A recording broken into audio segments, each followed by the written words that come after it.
Good morning. This is the Great Basin Fire Potential Briefing for Friday, May 15th.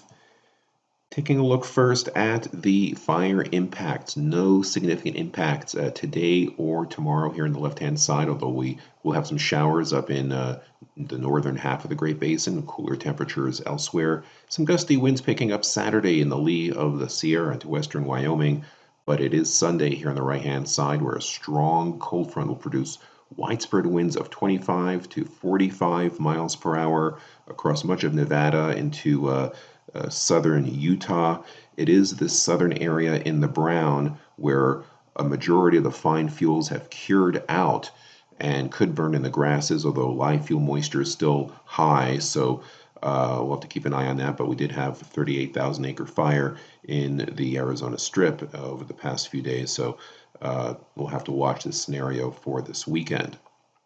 Lightning, just some scatterings up north, along with some light precipitation as the front moved through.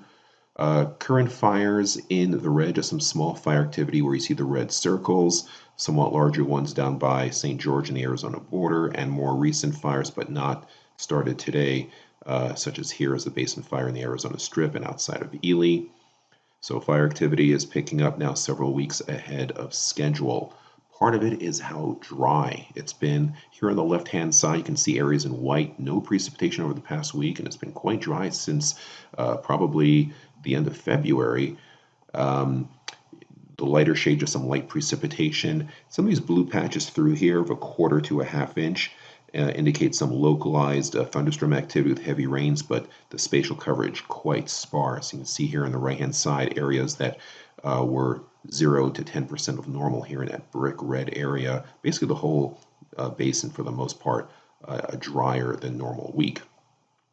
Looking at our fuels, 10-hour fuels, areas here in the pink, 5 to 6%, some pockets here in the red of 3 to 4%. These are numbers we typically do not see until early June or so. So we're a couple of weeks ahead of schedule.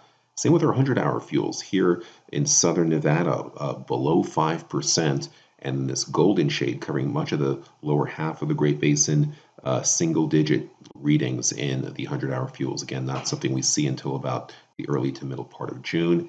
Even the 1,000-hour fuels in this gold area in the single digits. So something to watch. For the north, definitely more moist conditions.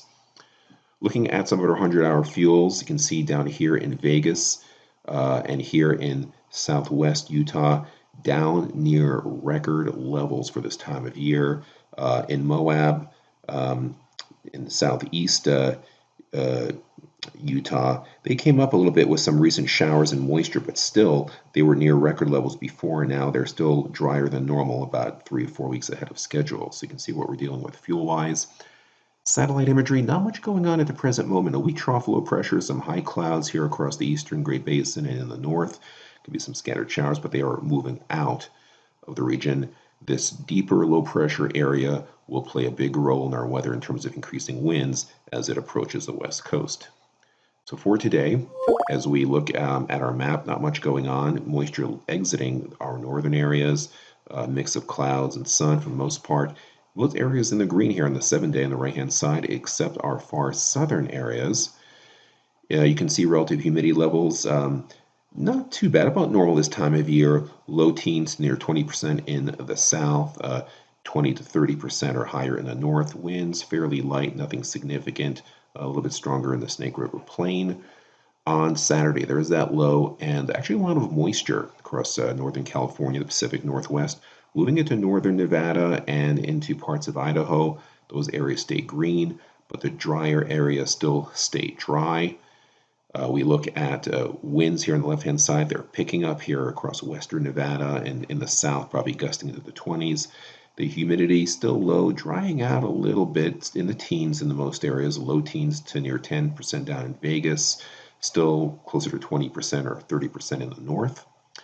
Now on Sunday, it's kind of a tale of two cities. You can see this deep low, and as normal with lows, you get lots of moisture here over northern Nevada, much of Idaho, western Wyoming, a mix of clouds and sun in these black areas, but it is this dry wedge of air you see here in the tannish shade from far southern Nevada, Arizona Strip, parts of southern Utah, where the winds will combine with lower humidity, and we have high risk in these areas here on the right-hand side for a combination of winds, low humidity, and cured fine fuels in the lower elevation, especially south and west aspects. You can see the strength of these winds, these purple shades, gusts of 40, 45 miles per hour or so. So this is a strong wind event, not just your typical breezes. You can see the humidity here dropping off. We're seeing some single-digit readings here in southern Nevada, southern Utah along the Arizona border, low teens elsewhere, but it comes up into the upper teens to mid 20% range as you head further north. Precipitation over the next 3 days, you can see confined mainly across our northern areas, dry to the south. On Monday, there's that storm system pushing moisture further eastwards into Nevada and into much of northern Utah, but still southern areas, especially southeastern areas, still in that dry tongue of air. So we still have high risk for winds and low humidity and cured fine fuels in those southern areas.